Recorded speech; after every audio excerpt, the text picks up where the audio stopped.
Na sessão da Câmara, o relator ressaltou que a medida provisória diminui os custos empresariais temporariamente para manter os empregos. E, ao conceder o benefício emergencial, a nova lei preserva a renda do empregado, pelo menos em parte, contribuindo também para proteger a saúde da população.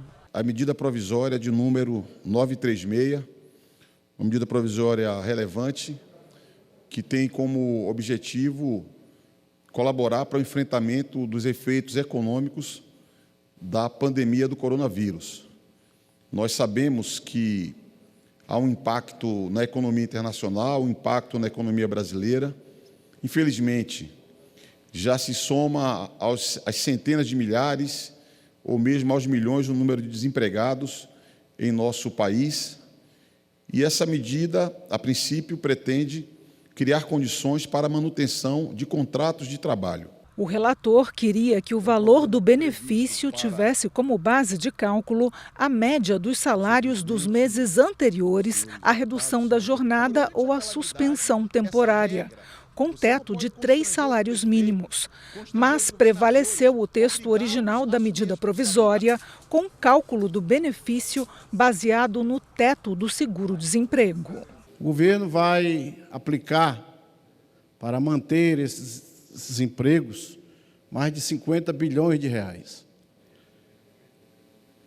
Isso tudo terá depois um custo que será bancado pelos contribuintes. Isso significa retirar, no fundo, a garantia de renda para milhões de trabalhadores. É verdade que isso custa mais, como disse o líder Vitor Hugo, mas é exatamente para garantir que as pessoas tenham recursos para sobreviver nesse momento tão difícil. Pelo texto aprovado, o trabalhador também pode receber o benefício emergencial, caso não consiga a reinserção no mercado depois do fim do seguro-desemprego.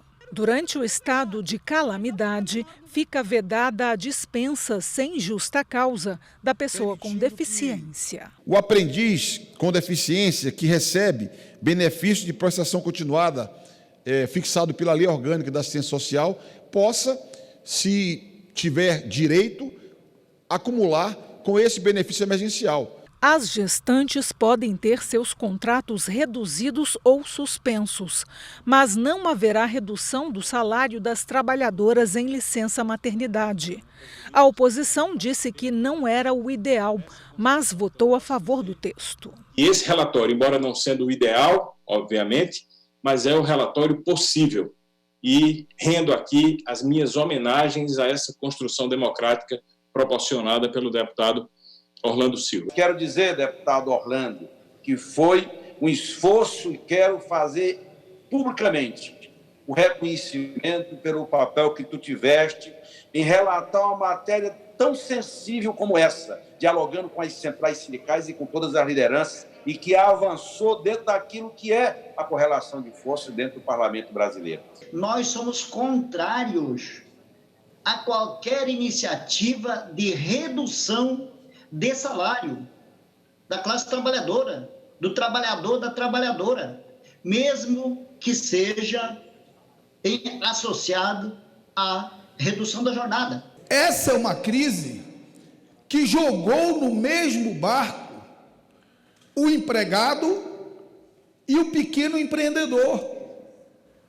O dono de uma dessas 600 mil pequenas empresas que simplesmente fecharam as portas nesse primeiro trimestre por conta da pandemia, vive o desespero de um trabalhador que não consegue colocar um prato de comida na sua mesa. Nessa medida provisória, a agenda econômica mais importante desse período de pandemia. Somada a 944, essas duas medidas provisórias, elas tratam do emprego e do acesso ao crédito. Salvar, portanto, o trabalhador e as empresas. É preciso reconhecer o esforço que o deputado Orlando fez, sem abandonar as suas bandeiras, mas de ouvir os argumentos do governo, e houve avanços nesse PLV que precisam ser ressaltados. Ainda que existam pontos graves que precisam ser, na nossa visão, corrigidos. Pela medida provisória que cria o Programa de Manutenção do Emprego, a suspensão do contrato pode ser feita por até 60 dias, podendo ser divididos em 2 períodos de 30 dias, consecutivos ou não. A negociação pode ser coletiva ou individual e os sindicatos não precisam homologar as demissões. Há um período de estabilidade para os trabalhadores, ou seja, se a empresa reduzir salário e jornada por 2 meses, o funcionário terá emprego nesse período e por mais 2 meses. O relator também aumentou a margem consignável para a contratação de empréstimos por seletistas, servidores e aposentados durante a calamidade. É muito importante que, nesse momento, a gente possa ampliar essa margem do empréstimo consignado. Muitos brasileiros, nesse momento, precisam de mais empréstimos. E esses empréstimos consignados, eles são melhores, porque são com juros menores, fogem, dos juros vorazes que os bancos costumam praticar.